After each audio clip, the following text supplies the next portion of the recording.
Assalamualaikum warahmatullahi wabarakatuh. Bismillah, alhamdulillah, wassalatu wassalamu ala rasulillah Sayyidina Muhammad ibn Abdillah wa ala alihi wa sahabatihi wa man tabi'a sunnatahu wa jama'ata min yaumina hadza ila yaumil ba'thi wan nahdah.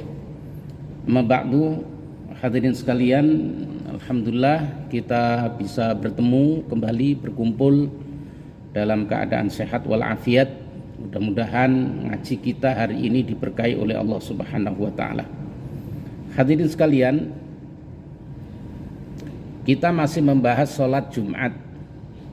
Penjelasan musannif kitab, pengarang kitab begini: lisihhatil jum'ati syurutun ma'a baqiyati syurutis sholati minha darul iqamati wahya ibaratun anil abniyati allati yastawtinuha al-ududu allati yusallunal jum'ata sawa'un fi dhalika al-madanu wal qura wal ara'u alladhi yattakhidhu watnan wa sawa'un fiha al bina'u min hajrin aw tinin aw khashabin wa nahwihi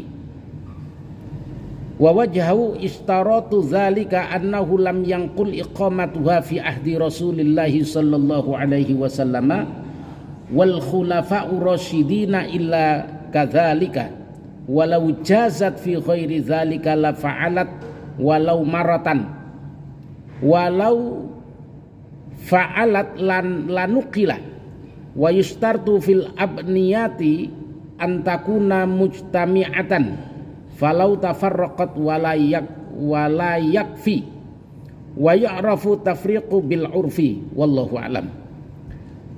Sahnya Jumat itu surutun, mempunyai beberapa syarat, ma'a baqiyati surutis sholati, serta adanya ketetapan syarat sholat. Jadi sholat Jumat itu syaratnya sama dengan syarat sholat baik fardu maupun sholat sunnah. Minha, bagian daripada syarat itu adalah darul iqamati, adanya darul iqamah. Apa yang dimaksud darul iqamah? Darul iqamah wahia ibaratun anil abniyati allati yastawtinuha al-ududu alladina yusallunal jum'ata. Darul iqamah adalah merupakan ibarat anil abniyati, dari bangunan, allati yastawtinuha al-ududu, yang ditempati orang. Jadi syarat Jumat itu yang pertama adalah adanya darul iqamah. Jadi darul iqamah itu adalah semacam bangunan yang ditempati, yang hitungannya alladzina yusallunal jum'ata, alladzina yusallunal jum'ata, yang sudah mencapai 40 orang. Jadi kalau ada bangunan tempatnya, tempat berkumpulnya orang, kemudian mencapai 40 orang minimal, maka itu sudah wajib sholat Jumat. Sawa'un fi dzalika al-madanu wal qura, sama saja apakah itu daerah kampung atau daerah kota maupun daerah kampung, ya. Wal ura'u alladhi yattakhidhu watnan, dan atau kelompok yang menjadikan sebagai sebuah watnan, sebagai sebuah kampung. Pertanyaannya sekarang, apakah orang yang bekerja seperti di kantor ini apakah wajib sholat Jumat? Kan kita ini orang yang apa namanya Pak, yang nggak mukim kan, Artinya kita kerja dari rumah, dari tempat kita ini, kemudian datang ke kantor ini, kemudian hari Jumat, apakah kita wajib melakukan sholat Jumat? Maka ketika kita masih tidak dihukumi sebagai safir atau musafir, maka wajib sholat Jumat. Jadi kita wajib sholat Jumat, asalkan namanya bukan musafir. Kategori musafir itu gimana? Musafir itu adalah orang yang berjalan jauh. Jadi berjalan jauh, kalau menurut Syafi'i itu 88 kilo. Jadi 87, sekian kilo gitu. Jadi kalau kita bulatkan menjadi 88 kilo. Kalau Imam Abu Hanifah lebih panjang, 104 kilo. Itu dihukumi safir. Bagaimana kemudian kalau ada bapak-bapak yang tinggalnya tidak di Jakarta tapi kerjanya di kantor ini? Dihukumi safir nggak? Dihukumi safar nggak, Pak? Ada nggak bapak-bapak yang tinggalnya tidak di Jakarta tapi kantornya di sini? Ada, Pak? Pak Ibnu kayaknya ya. Salah satu contoh Pak Ibnu dah. Tinggalnya di Bandung. Kerjanya di sini, Jakarta. Jarak Bandung Jakarta berapa kilo, Pak Haji kira-kira? 160. Pak Ibnu berarti hukumnya safir. Musafir berarti. Kalau zaman dulu itu, Pak, zaman Nabi, zaman sahabat, orang itu kalau sudah safar itu banyak sahabat yang kawin lagi. Zaman dulu. Saya enggak ngomong nyuruh kawin lagi, enggak. Zaman dulu itu sahabat kalau pergi sampai ada yang namanya dulu itu nikah apa namanya, Pak Haji? Mut'ah. Ya, nikah mut'ah. Kemudian dilarang dalam Islam. Yang masih memberlakukan nikah mut'ah itu hanya ini sekarang. Apa namanya? Syiah. Ya, Syiah. Jadi kalau Pak Ibnu pengen mut'ah, Syiah saja dulu. Jadi Syiah.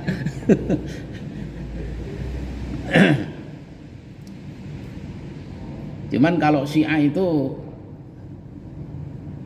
yang enak itu imamnya, Pak. Kalau kayak saya, kalau kayak kita ini ustadznya lah, kayak saya itu paling enak itu mut'ah.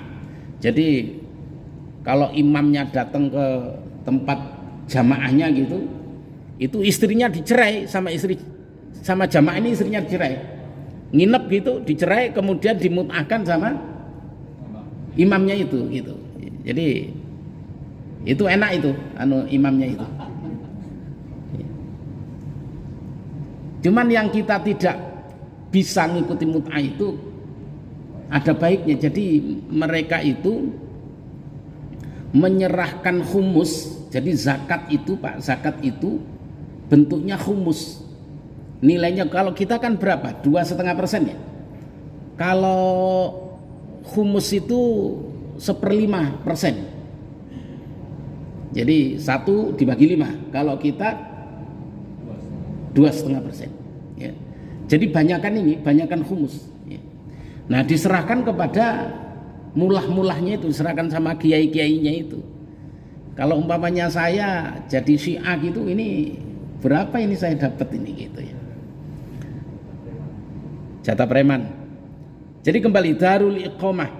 Apakah orang yang safir itu orang yang bekerja di tempat yang pada jarak safar itu dikatakan sebagai musafir?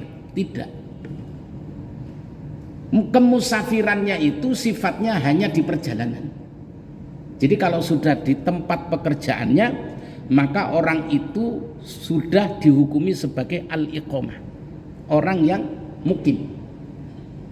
Maka orang yang bekerja mau di orang Bandung, orang Solo, orang Semarang, orang Surabaya, orang Jakarta, ketika bekerja di sini ya tetap wajib melakukan sholat Jumat. Bentuknya bangunannya ya ada, bangunan-bangunan ini sudah sama. Ya. Jadi itu yang dimaksud dengan darul iqamah. Jadi kalau di sini sudah mencapai minimal 40 orang sudah wajib melakukan sholat Jumat. Tapi di sini kan sudah pasti lebih dari 40 orang. Sawaun fi dzalika sudah. Wa sawaun fiha albina'u min hijrin aw tinin aw khasyabin. Apakah bangunannya itu dibuat dari batu, tanah atau dari papan, khosyab, papan, wa nahwi dan semacamnya. Jadi yang penting bentuk bangunannya ada.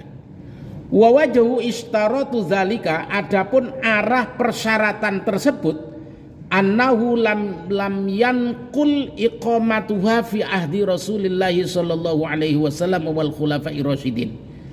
Itu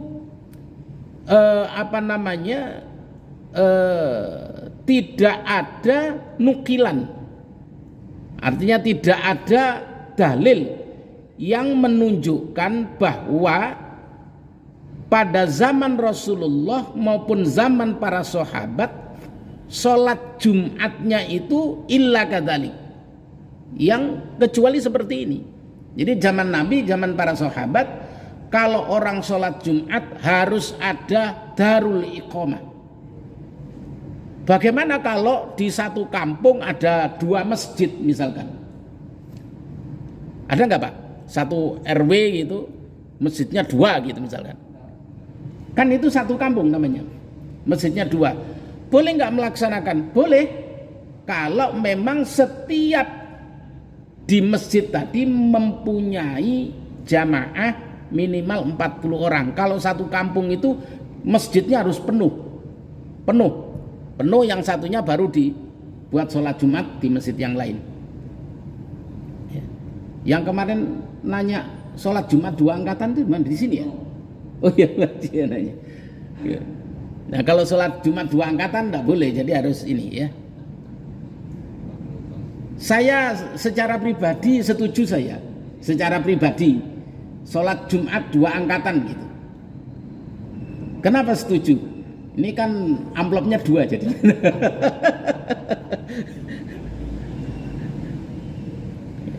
Walau jazat fi ghairi dzalika la fa'alat walau maratan. Kalau memang diperbolehkan tidak menggunakan darul iqamah, maka pasti dilakukan oleh Rasulullah sallallahu alaihi wasallam walau maratan, meskipun sekali. Walau fa'alat lanukila, kalau itu dilakukan pasti ada dalilnya.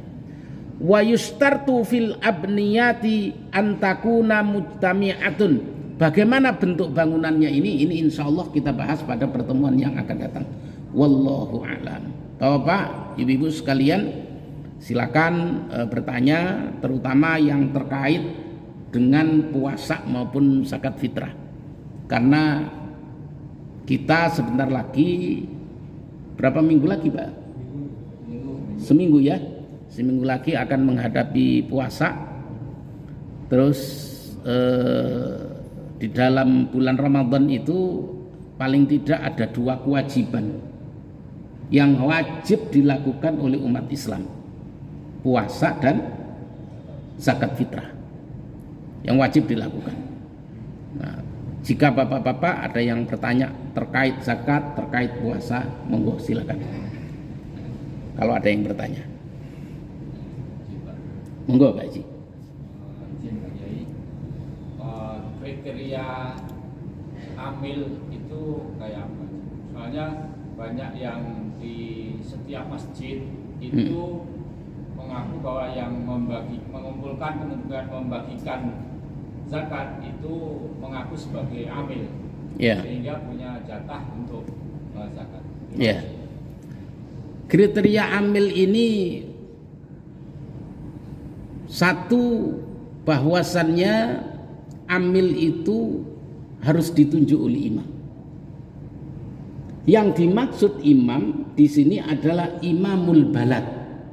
Itu dalam kitab-kitab fikih itu sudah semua sepakat ulama, yang ditunjuk sebagai imam itu adalah imamul balad.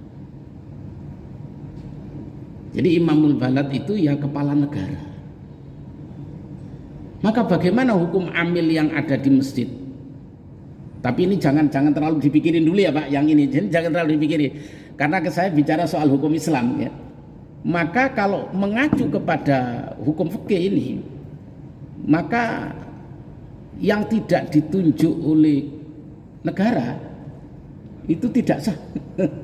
Gitu, dan itu kita muzakarohkan di Majelis Ulama Indonesia, dan kita keputusannya memang itu. Jadi saat ini MUI sedang mencoba koordinasi sama amil-amil yang dibentuk negara, ada Basnas dan turunannya. Nah itu bagaimana agar supaya amil-amil zakat yang dibentuk di masjid ini kemudian di SK-kan gitu. Nah sehingga sebagai imamul badal, amilul badal, badal amil. Nah apakah kemudian tidak sah? Jadi bukan persoalan narik zakat dan memberikannya nggak sah, tapi haknya sebagai amil itu yang nggak sah. Haknya sebagai amil itu. Nah itu cuman ini tidak usah kita omongkan dulu. Maka dari itu beberapa kali saya sampaikan di majelis-majelis taklim, sebaiknya amil itu ikhlas lah, tidak usah terima zakat. Menurut saya ya, kecuali ada amil yang masuk dalam mustahik selain amil. Ada fakir, ada miskin, itu kok jadi amil, itu boleh menerima zakat. Nah secara umum amil itu kategorinya seperti apa? Amil itu kategorinya satu, yang narik zakat. Kalau zaman Nabi itu zakat itu bukan diserahkan Pak, tapi diambil. Kemudian yang narik zakat, kemudian yang ngatur zakat di dalam, kemudian yang menyerahkan. Ini adalah amil. Jadi tidak setiap orang kemudian mempunyai hak jadi amil. Kadang-kadang begini di masjid itu, ada orang duduk-duduk setelah taraweh, numpang ngopi, ngerokok, pulang, ngopi, ngerokok, pulang, kemudian dianggap sebagai amil. Nah ini nggak boleh seperti ini, nggak boleh. Karena amil itu diberikan zakat itu bukan sebagai haknya sebagai orang yang kekurangan, tapi haknya sebagai orang yang bekerja. Jadi amil itu dapatnya itu karena dia bekerja, gitu. Jadi bukan sebagai hak, karena dia kekurangan. Maka dari itu orang yang kaya pun ketika jadi amil punya hak menerima zakat. Nah kita yang sering itu pokoknya setiap orang jadi amil kemudian tidak diperiksa dulu, karena amil itu harus ngerti Pak. Amil itu harus alim, harus tahu syarat hukum zakat, zakat mal, zakat fitrah, kategorinya seperti apa, miskin itu seperti apa, fakir itu seperti apa. Sehingga ketika dia mencatat mustahik itu benar Pak. Jangan sampai salah nyatet mustahik itu. Sampai ada di masjid jamaah pengajian saya itu, Pak kalau gitu gini, saya itu setiap tahun itu beras itu selalu kami kasih label. Isinya mohon maaf yang bukan mustahik dilarang menerima zakat. Kalau sudah menerima dan Anda bukan mustahik, maka tolong dikembalikan ke panitia zakat atau diberikan kepada fakir miskin. Ada yang gitu Pak. Terus bagaimana ini hukumnya? Saya ngomong hukumnya bagus, karena amil sudah lepas dari tanggungan kalau amil tadi itu salah memberikan zakat. Kita ini kan yang sering ketika zakat itu diberikan kepada kita, kita terima, tapi kita dibilang orang miskin nggak mau, gitu. Nah ini nggak boleh. Terus satu lagi, ada kasus di masjid, ada amil yang menolak apa itu Ibnu Sabil. Tahu Ibnu Sabil Pak Haji? Ibnu Sabil itu orang yang apa namanya, berjalan tidak tahu dari mana, kemudian kehabisan ongkos, terus harus diberi itu. Kalau memang benar Ibnu Sabil, cara mendeteksinya gimana? Ya minimal ditanya bapak dari mana, KTP-nya mana, bla bla bla bla bla. Kalau bapak yakin ini Ibnu Sabil, kasih. Jadi tidak usah langsung ditolak. Ini tidak baik Pak, tidak baik. Ya, ini untuk namakan dari itu amil itu harus paham. Ya, jadi saya berharap pengurus masjid maupun pengurus musola yang nantinya akan membentuk panitia zakat, ya, saya tidak ngomong membentuk amil zakat, panitia zakat, ya, itu hendaknya sangat tahu bagaimana hukum zakat dan kriteria mustahik itu, karena banyak Pak, mustahik itu ada berapa Pak Haji? Ada 8 ya.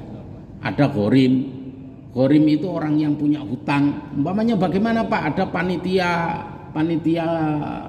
pembangunan masjid, hutangnya banyak bangun masjid, kemudian boleh nggak dikasih zakat? Sudah ghorim itu, boleh dikasih zakat. Yang banyak itu apa namanya, yang orang baru masuk Islam namanya apa? Mu'alaf. Orang itu 15 tahun Pak masuk Islam masih dikatakan mu'alaf saja. Ini kan kebacut ini. Dan yang merasa mu'alaf itu mau dikasih gitu loh. Jadi mu'alaf itu Pak, orang yang baru masuk Islam tapi hatinya lemah. Jadi kalau baru masuk Islam hatinya langsung kuat, ya sudah, itu bukan mu'alaf namanya. Jadi mu'alaf itu orang baru masuk Islam, hatinya lemah, goyang. Supaya tidak goyang, maka dikasih zakat. Boleh itu. Saya itu ada Pak, ada orang sudah 5 tahun yang lalu, setiap mau lebaran itu datang ke rumah minta jatah zakat fitrah. Ini perasaan orang ini kok masih lemah terus. Mu'alaf itu kan lemah Pak, ya. Belum sudah 5 tahun masuk Islam, masih lemah. Jadi kalau sudah masuk Islam sudah kuat, nah itu sudah bukan mu'alaf, ya. Begitu Pak Haji kira-kira. Ada lagi?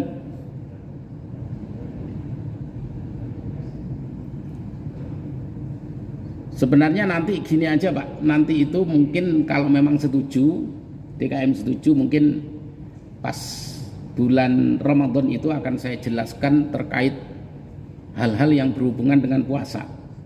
Karena kemarin itu banyak pertanyaan ke saya, mungkin ini juga bisa dialami bapak-bapak, lupa ndak niat, lupa ndak sahur, bagaimana hukum puasanya, berhubungan badan, lupa ndak mandi, sampai waktu subuh masuk, batal nggak puasanya. Ini hal-hal seperti ini apa namanya, terjadi mungkin sama kita.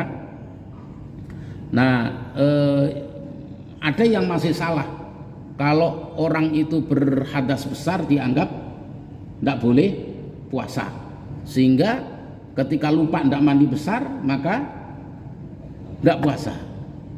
Terus orang yang lupa niat terus kemudian tidak puasa, padahal tetap wajib puasa. Nah, nanti akan kita bahas pada saat bulan Ramadan, gitu ya. Kalau nggak ada kita tutup. Al-Fatihah.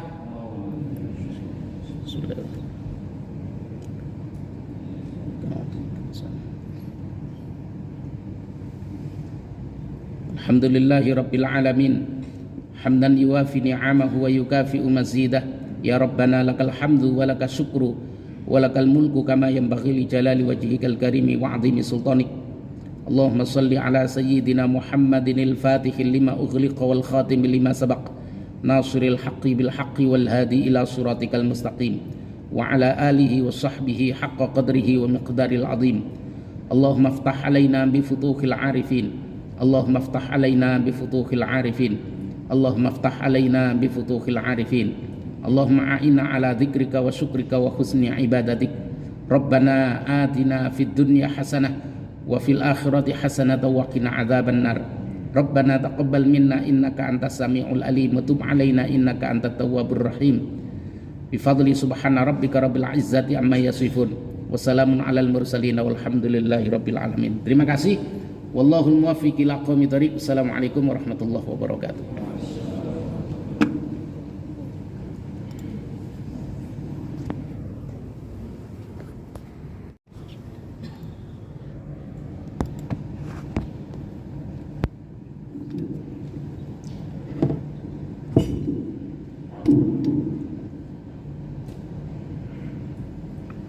Assalamualaikum warahmatullahi wabarakatuh.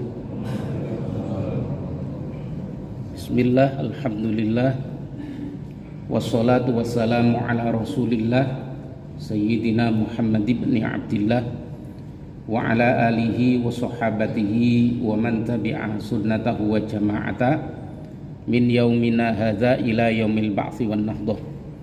Amma ba'du, hadirin sekalian, alhamdulillah kita bisa bertemu kembali, berkumpul dalam keadaan sehat walafiat. Mudah-mudahan ngaji kita hari ini diberkahi oleh Allah Subhanahu wa taala. Hadirin sekalian, kita masih membahas sholat Jumat.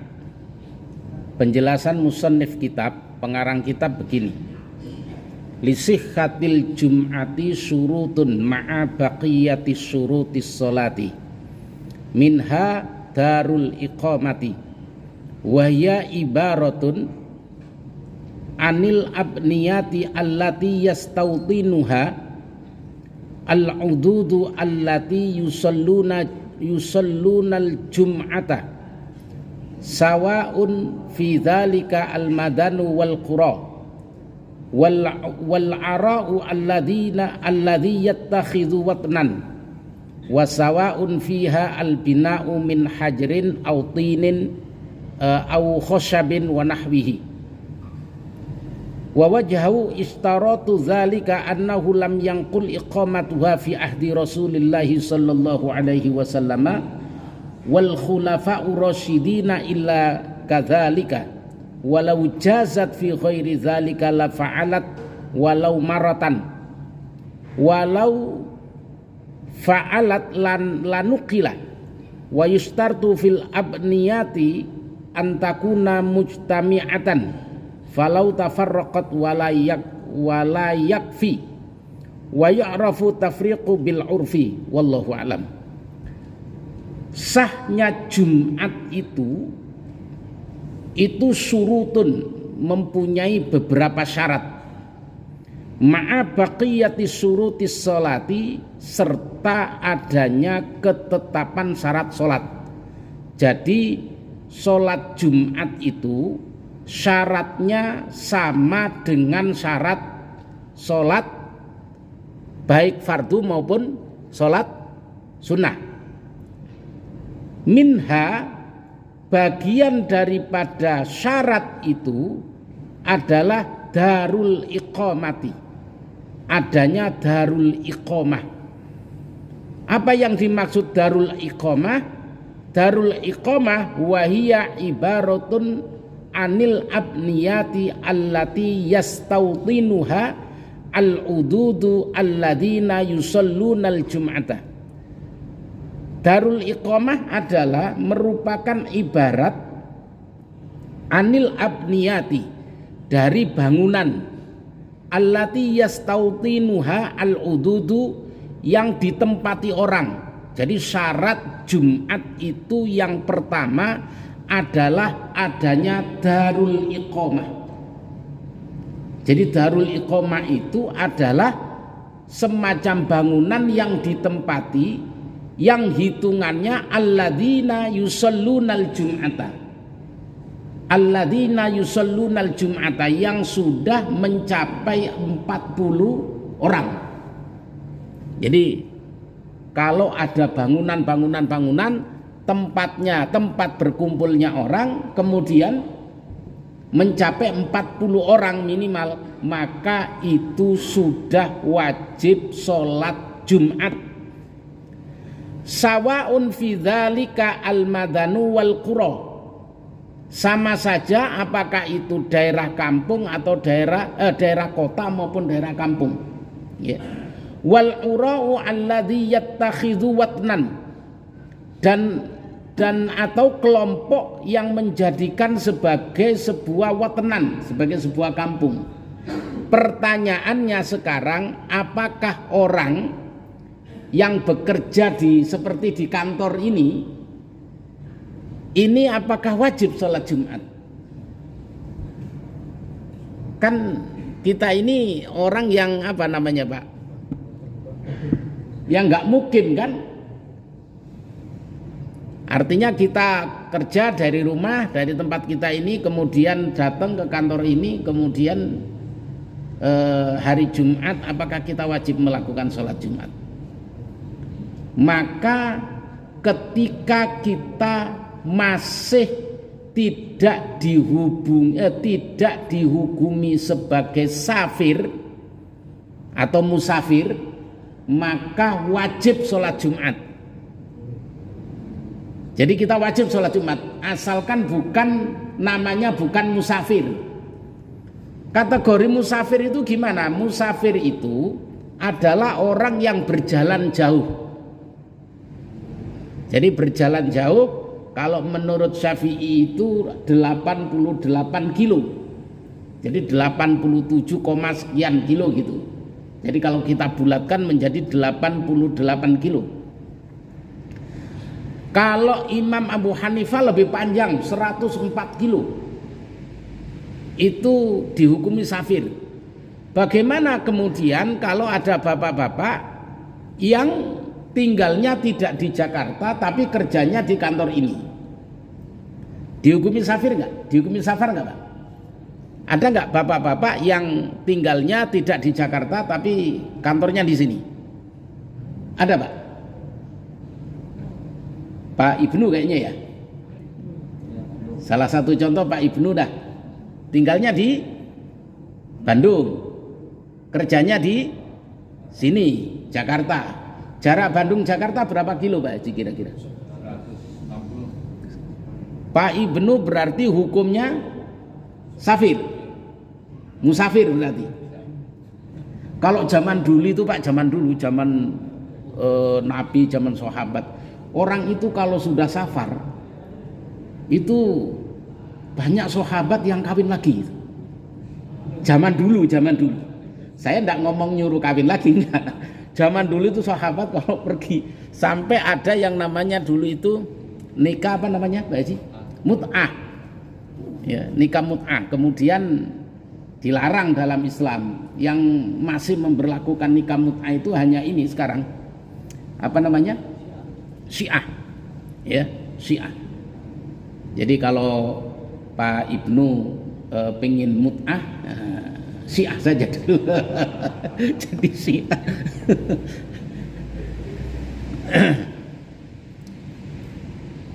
Cuman kalau Syiah itu yang enak itu imamnya Pak. Kalau kayak kita ini ustadznya lah, kayak saya itu paling enak itu mut'ah. Jadi kalau imamnya datang ke tempat jamaahnya gitu, itu istrinya dicerai sama jamaah ini, istrinya dicerai. Nginep gitu, dicerai, kemudian dimut'ahkan sama imamnya itu gitu. Jadi itu enak itu imamnya itu.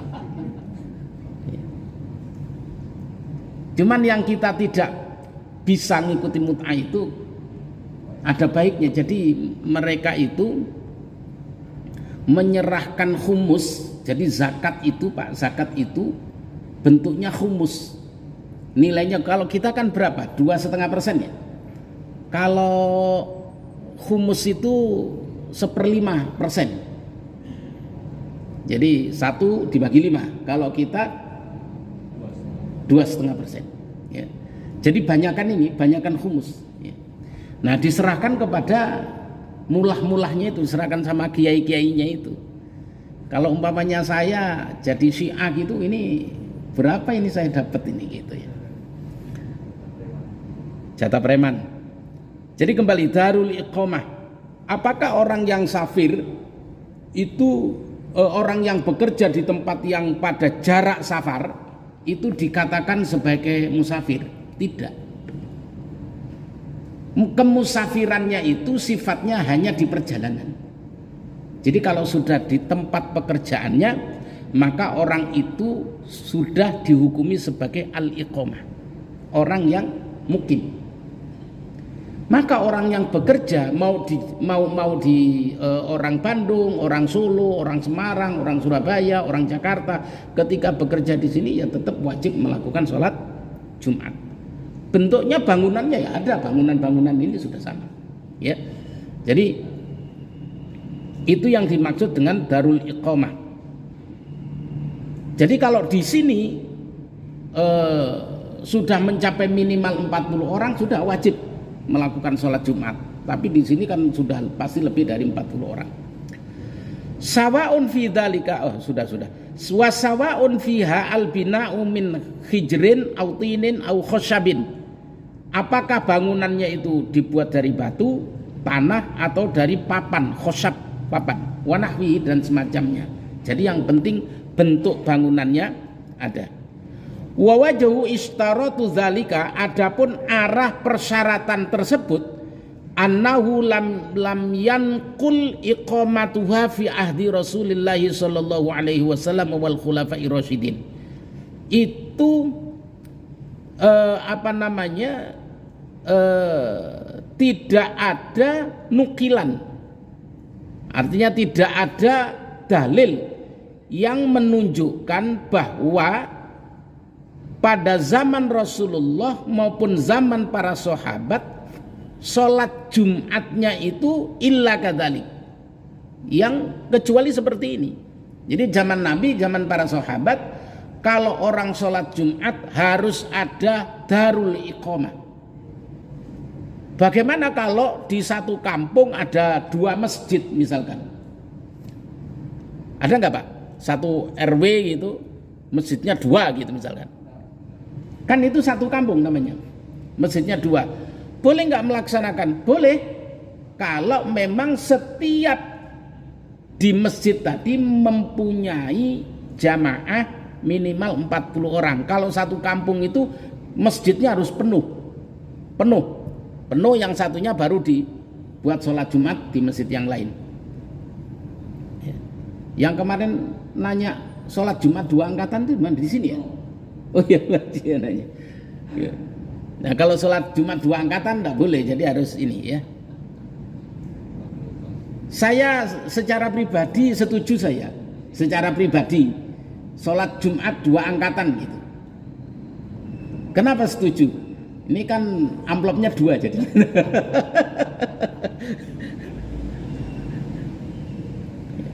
Walau jazat fi ghairi dzalika la fa'alat walau maratan. Kalau memang diperbolehkan tidak menggunakan darul iqamah, maka pasti dilakukan oleh Rasulullah sallallahu alaihi wasallam walau maratan, meskipun sekali. Walau fa'alat lanukila, kalau itu dilakukan pasti ada dalilnya. Wa yustartu fil abniyati antakuna mujtami'atun. Bagaimana bentuk bangunannya ini insyaallah kita bahas pada pertemuan yang akan datang. Wallahu a'lam. Bapak, ibu-ibu sekalian, silakan bertanya, terutama yang terkait dengan puasa maupun zakat fitrah. Karena kita sebentar lagi, berapa minggu lagi Pak? Seminggu ya. Seminggu lagi akan menghadapi puasa. Terus di dalam bulan Ramadan itu paling tidak ada 2 kewajiban yang wajib dilakukan oleh umat Islam, puasa dan zakat fitrah, yang wajib dilakukan. Nah, jika bapak-bapak ada yang bertanya terkait zakat, terkait puasa, monggo silakan. Kalau ada yang bertanya, monggo Pak Haji. Kriteria amil itu kayak apa? Soalnya banyak yang di setiap masjid itu mengaku bahwa yang mengumpulkan kemudian membagikan zakat itu mengaku sebagai amil, sehingga punya jatah untuk zakat. Kriteria amil ini satu, bahwasannya amil itu harus ditunjuk oleh imam. Yang dimaksud imam di sini adalah imamul balad. Itu dalam kitab-kitab fikih itu sudah semua sepakat ulama, yang ditunjuk sebagai imam itu adalah imamul balad. Jadi imamul balad itu ya kepala negara. Maka bagaimana hukum amil yang ada di masjid? Tapi ini jangan terlalu dipikirin dulu ya Pak, yang ini jangan terlalu dipikirin. Karena saya bicara soal hukum Islam ya. Maka kalau mengacu kepada hukum fikih ini, maka yang tidak ditunjuk oleh negara itu tidak sah. Gitu, dan itu kita muzakarohkan di Majelis Ulama Indonesia, dan kita keputusannya memang itu. Jadi saat ini MUI sedang mencoba koordinasi sama amil-amil yang dibentuk negara, ada Basnas dan turunannya. Nah itu bagaimana agar supaya amil-amil zakat yang dibentuk di masjid ini kemudian di SK-kan gitu. Nah sehingga sebagai imamul badal, amilul badal, badal amil. Nah, apakah kemudian tidak sah? Jadi bukan persoalan narik zakat dan memberikannya nggak sah, tapi haknya sebagai amil itu yang nggak sah. Haknya sebagai amil itu. Nah, itu cuman ini tidak usah kita omongkan dulu. Maka dari itu beberapa kali saya sampaikan di majelis-majelis taklim, sebaiknya amil itu ikhlas lah, tidak usah terima zakat. Menurut saya ya, kecuali ada amil yang masuk dalam mustahik selain amil. Ada fakir, ada miskin, itu kok jadi amil, itu boleh terima zakat. Nah, secara umum amil itu kategorinya seperti apa? Amil itu kategorinya satu, yang narik zakat. Kalau zaman Nabi itu zakat itu bukan diserahkan Pak, tapi diambil. Kemudian yang narik zakat, kemudian yang ngatur zakat di dalam, kemudian yang menyerahkan. Ini adalah amil. Jadi tidak setiap orang kemudian mempunyai hak jadi amil. Kadang-kadang begini di masjid itu, ada orang duduk-duduk setelah taraweh, numpang ngopi, ngerokok, pulang, ngopi, ngerokok, pulang, kemudian dianggap sebagai amil. Nah ini nggak boleh seperti ini, nggak boleh. Karena amil itu diberikan zakat itu bukan sebagai haknya sebagai orang yang kekurangan, tapi haknya sebagai orang yang bekerja. Jadi amil itu dapatnya itu karena dia bekerja. Gitu. Jadi bukan sebagai hakku karena dia kekurangan. Maka dari itu orang yang kaya pun ketika jadi amil punya hak menerima zakat. Nah, kita yang sering itu pokoknya setiap orang jadi amil kemudian tidak diperiksa dulu, karena amil itu harus ngerti Pak. Amil itu harus alim, harus tahu syarat hukum zakat, zakat mal, zakat fitrah, kategorinya seperti apa, miskin itu seperti apa, fakir itu seperti apa. Sehingga ketika dia mencatat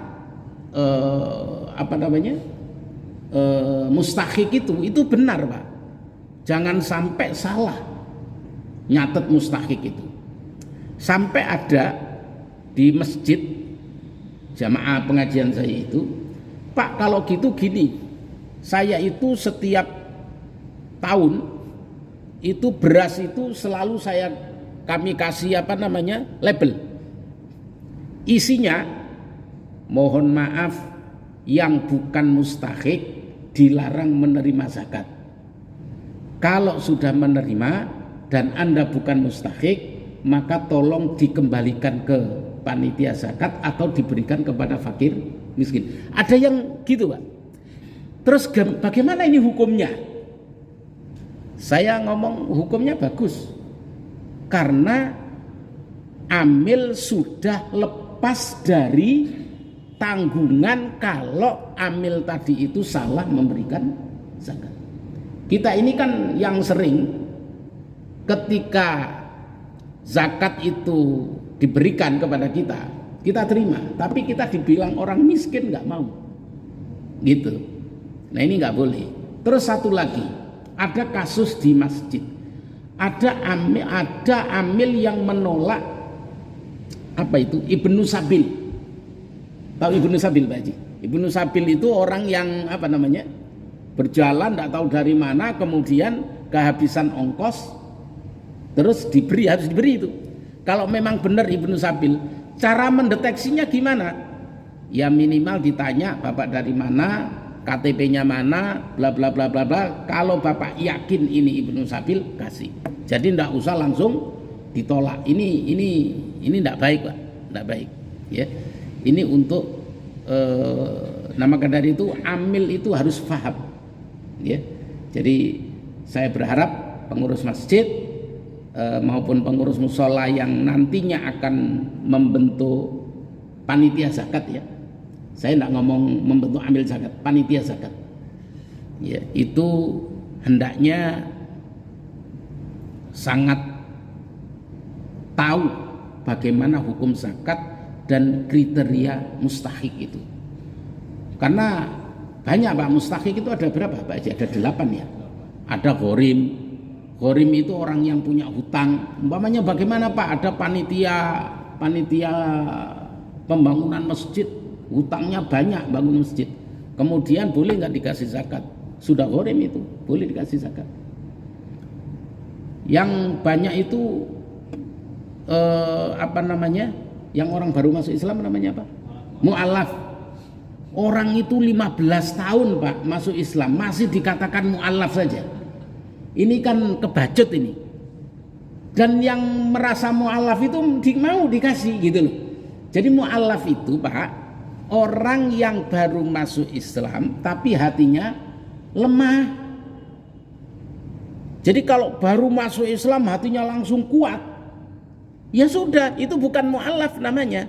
Jadi mu'alaf itu orang baru masuk Islam hatinya lemah, goyang. Supaya tidak goyang maka dikasih zakat, boleh itu.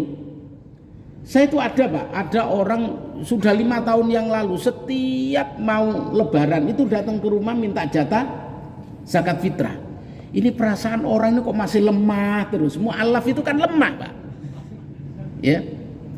Belum sudah 5 tahun masuk Islam, masih lemah. Jadi kalau sudah masuk Islam sudah kuat, nah itu sudah bukan mu'alaf, ya. Begitu, Pak Haji, kira-kira. Ada lagi?